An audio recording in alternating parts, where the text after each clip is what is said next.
What's up, YouTube, man? It's your boy Game Like Will, man, back with another video. And in this video, man, we're gonna talk about riskless men. Okay, so riskless males, not even riskless men, right? Because men take risks. So I want y'all to ask yourself. We're not even gonna jump in too deep into the video before we ask this. When's the last time you took a risk? When's the next time you're gonna take a risk? And right now,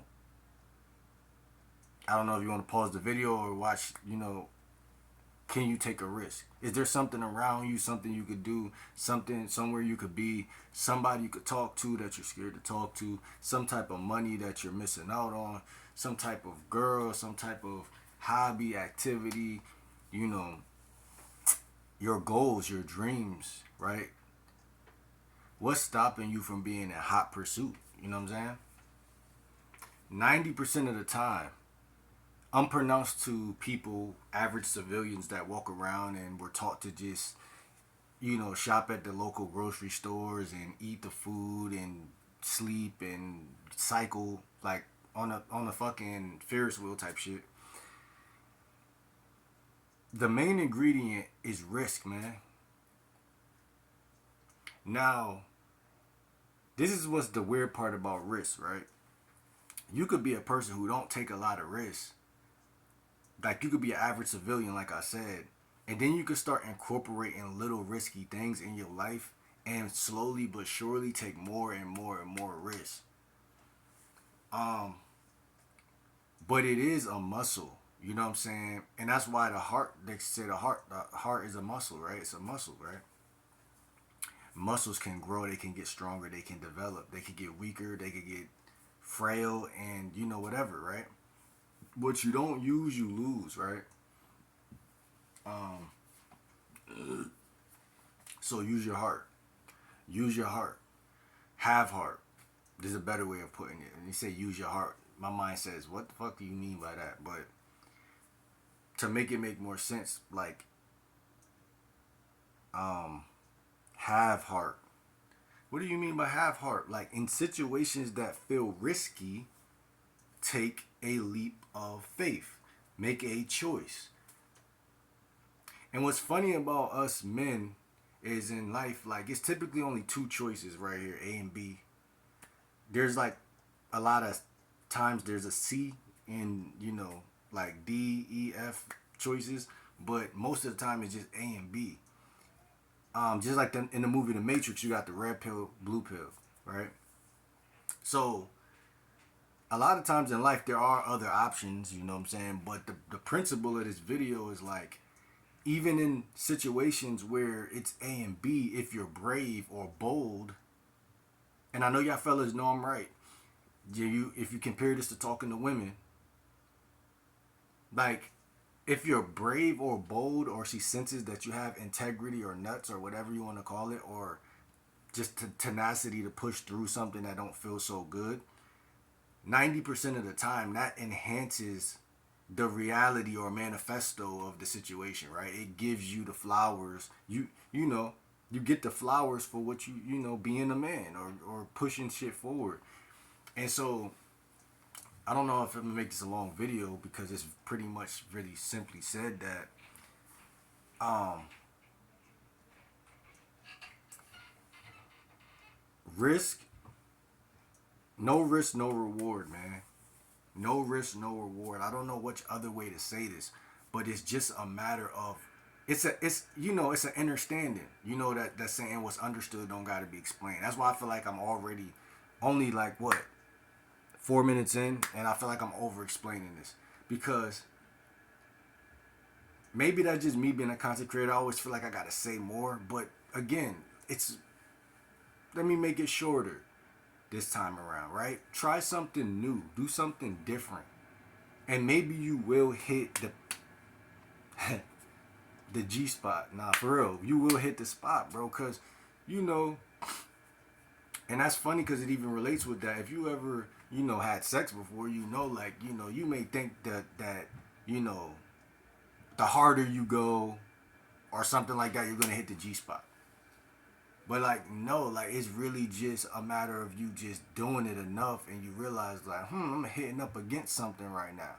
That's her spot, right? Okay. So what I'm saying is, if you know, you know.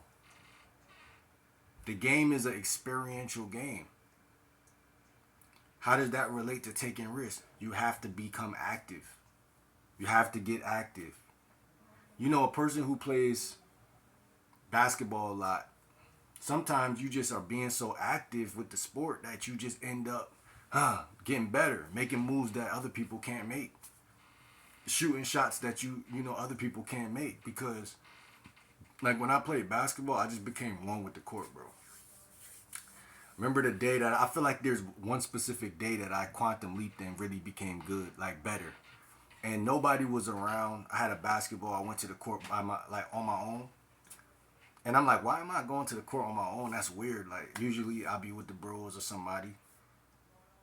But I wanted to be like Tracy McGrady or some shit. So I remember just practicing Jamal Crawford, Tracy McGrady. Like these were some of my favorite players practicing their moves. No one was around. And I'm like, it's weird because I feel like this is more meaningful than if everyone was around. Like that was just the thought, right? So what I noticed was like, yo, I feel like I'm getting better because I'm one with the sport when no one's around.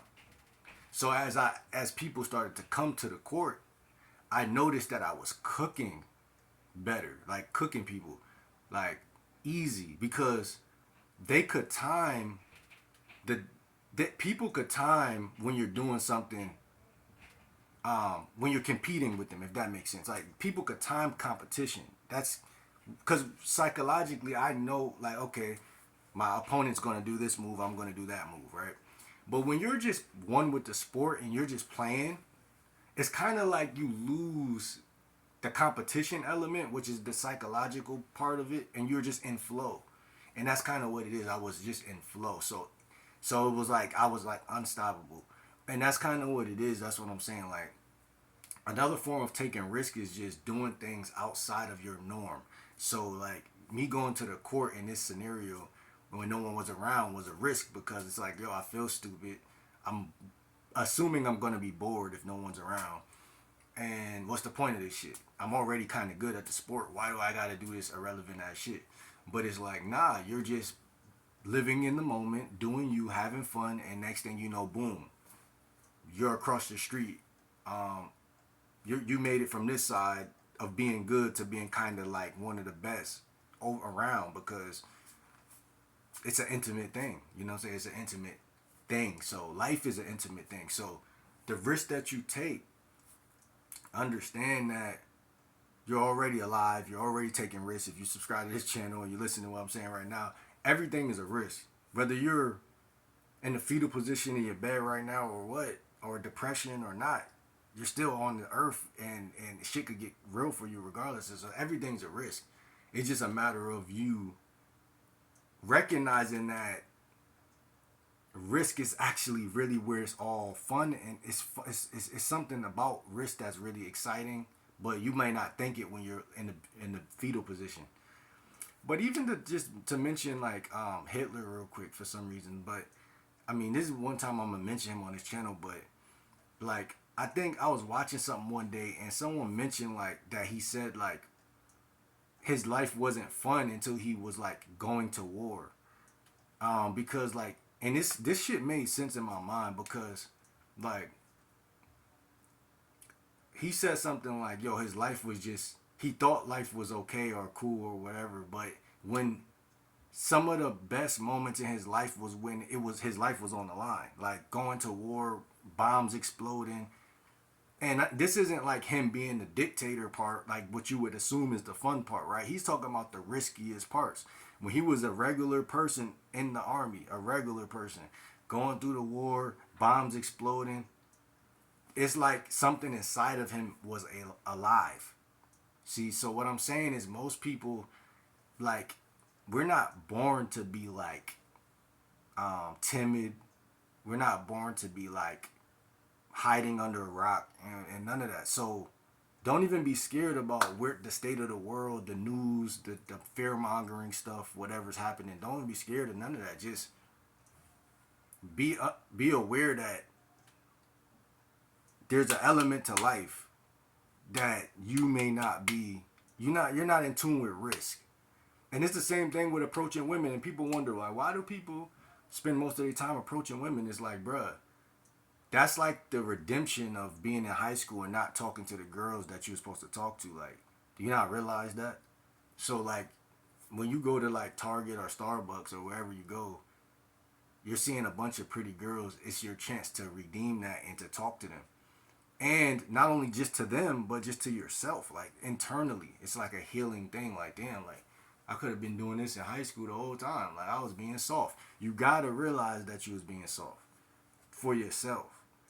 That's where integrity and growth is. And then you're like, okay, well shit.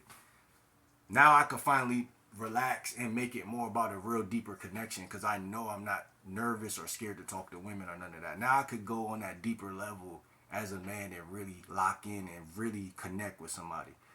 You know what I'm saying? So it's not all shallow when guys are doing this approach and stuff and none of that. But yeah, that's really all I'm gonna say in this video, man. There has to be risk. You can incorporate it at your own time and how you feel comfortable, but you gotta understand that true risk is gonna be moments that you can't control anyway. So eventually you're gonna snowball effect this shit, and then you're gonna, life is gonna take its own courses regardless, and you're gonna notice like I'm having more fun almost in situations that I have no control over anyway. So you can't control life, but you could control it at first. But it's true maturity is letting go. Like you feel what I'm saying? Not only on a mental but spiritual. So it's like it's gonna come to a point where you know life becomes bigger than you. A lot of y'all right now that's comfortable, y'all are bigger than your life, and that's why you have no motion. But it's gonna come a point where life is you're cohesive with the sharks and the shit that's really happening. And it's gonna be like, damn, can I really hold my own weight in reality? You see what I'm saying? And that's something you can't lie about. That's something you can't brag about. You can't I mean you could brag if you're doing it, but like it's something you can't fake. So it's like, you know, it's a collective thing, consciousness. So it's like, it ain't gonna be nothing you even wanna brag about. It's just something you do, right? If you get all the girls, you're not gonna brag about that. If you win every fight, you're not gonna brag about that. You're not gonna brag. You might talk shit, but you're not bragging. So it's like that's kind of like the energy and shit like that. And yeah, like this video, comment, let me know what y'all think down below, man. It's your boy GLW, man. See you on the next video, man.